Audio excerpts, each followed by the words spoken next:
Alice কিছু একটা করে ফেলবে and we are going to win this match. They worked hard too, but আমরাও কম না, হাড্ডাহাড্ডি লড়াই হবে। অনেক মিস করব, অনেক বেশি এনজয় করেছি, সবাই একসাথে ছিলাম। অবিশ্বাস্য এক জয় নিয়ে ফাইনালে পৌঁছালো চিটাগাং কিংস। নানা চড়াই উতরাই পেরিয়ে অবশেষে ফাইনালে পৌঁছেছে দলটা, এবং দলটার ফ্র্যাঞ্চাইজিটির পক্ষ থেকেও যারা আছেন তারাও নিশ্চয়ই অনেক বেশি আবেগ আপ্লুত। আপনারা দেখছিলাম যে আপনাদের সেলিব্রেশনটা একটু বাদ ভাঙা ছিল, খুব স্বাভাবিক, কারণ অনেকটা আপস অ্যান্ড ডাউনসের মধ্যে দিয়ে এই দলটা এসেছে। ফলে শেষ পর্যন্ত যে আপনারা ফাইনাল পর্যন্ত আসতে পেরেছেন সেটা কেমন লাগছে?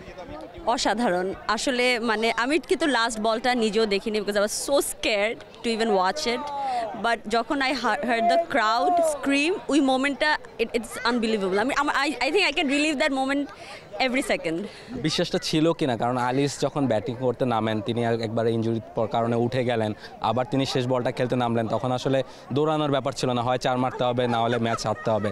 ফলে তার উপর বিশ্বাস কতখানি ছিল, এবং যখন জয় এটা হলো তখন আসলে কেমন লাগলো? বিশ্বাসটা ছিল অবশ্যই, কারণ আমরা অ্যাকচুয়ালি এই জন্য শেষ পর্যন্ত কিন্তু মাঠে ছিলাম। যখন মনে হচ্ছিল একটা পয়েন্টে যে হয়তো আমরা জিতবো না, তখনও কিন্তু আমাদের একটা মনের ভিতরে যে একটা ইচ্ছা, বিশ্বাস যে না জিতবো, অ্যালিস কিছু একটা করে ফেলবে and we are going to win this match. And ওই মোমেন্টটা যখন অ্যাকচুয়ালি সত্যি হয়েছে, অ্যাজ ইউ ক্যান সি আমার নিসরা they were like crying, and মনে হচ্ছিল ইট ওয়াজ যে জিততে পারবো না, হেরে যাবো, বাট লাস্ট মোমেন্টে যখন অ্যাকচুয়ালি জিতলাম, ওই মুহূর্তটা আসলে বলার ওয়ার্ডসে আমি বলতে পারবো না আসলে। এবং টুর্নামেন্টের মাঝপথে আপনার সাথে চিটাগাংয়ের কথা হচ্ছিল, তখন আপনি বলছিলেন যে আপনি এক্সপেক্ট করেন যে আপনার দলটা ফাইনাল খেলবে, তখন আসলে অনেকখানি পিছিয়ে ছিল আসলে Chittagong Kings.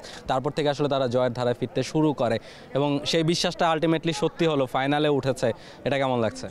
Together we are stronger, and একসাথে যখন সবাই থাকে তখন কিন্তু অবশ্যই সব ধরনের স্ট্রাগলস পেরিয়ে আসা যায়।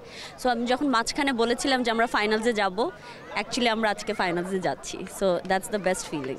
এবং ফাইনালে আসলে প্রতিপক্ষ ফরচুন বরিশাল, যারা আসলে পুরো টুর্নামেন্টটাতে দারুণ ক্রিকেট খেলে এসেছে, তাদের কাছ থেকে আসলে আপনাদের প্রতিপক্ষ হিসেবে যখন পাচ্ছেন, তখন আসলে কি একটু ভয় লাগছে কিনা যে বরিশালের মতো টিম ফাইনালে প্রতিপক্ষ?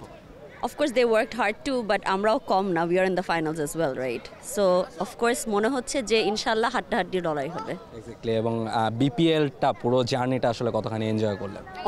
অনেক বেশি, অনেক মিস করব, অনেক বেশি এনজয় করেছি, সবাই একসাথে ছিলাম এতটা দিন, এতটা সময়, এতটা জায়গায়, বিভিন্ন লোকেশনে, so it was a different feeling, and অনেক মিস করব। Thank you so much. Thank you. কথা হবে নিশ্চয়ই ছিলেন আমাদের সাথে। এবং দলটার পক্ষ থেকে চিটাগাং ফ্র্যাঞ্চাইজি যখন ফাইনালে উঠলো, ফলে দলটার পক্ষ থেকে যারা আছেন তাদের নিশ্চয়ই আনন্দটা বাদ ভাঙাই হওয়ার কথা, এবং সেটাই হয়েছে। এবং প্রত্যেকেই আসলে এই মুহূর্তে মাঠে আছেন, এবং তাদের যে আনন্দটা সেটা কিন্তু স্পষ্ট। তারা আসলে লম্বা একটা পথ পাড়ি দিয়ে এসেছেন। দলটা আসলে অনেক আপস অ্যান্ড ডাউনস দেখেছে পুরো টুর্নামেন্টে, শেষ পর্যন্ত স্পেশালি আজকের ম্যাচে তারা যেভাবে জিতে ফাইনালে পৌঁছেছে, ফলে দলটার আনন্দ বাদ ভাঙা হবে, সেটাই খুব স্বাভাবিক। তবে এখনও বড় পরীক্ষা দলটাকে দিতে হবে ফরচুন বরিশালের বিপক্ষে। ফাইনাল ম্যাচটা তাদেরকে খেলতে হবে, এবং সেই ফাইনালে কারা জিতবে সেটার উপরেই নির্ভর করে বিপিএলের শিরোপা আসলে কাদের ঘরে যাচ্ছে, সেটা দেখতে আপনাকে চোখ রাখতে হবে টি স্পোর্টসের পর্দায়। বাংলাদেশ প্রিমিয়ার লিগ 2025, 7টি দলের জমজমাট লড়াইয়ে মাতবে পুরো দেশ। দেখতে চোখ রাখুন টি স্পোর্টস নেটওয়ার্কে।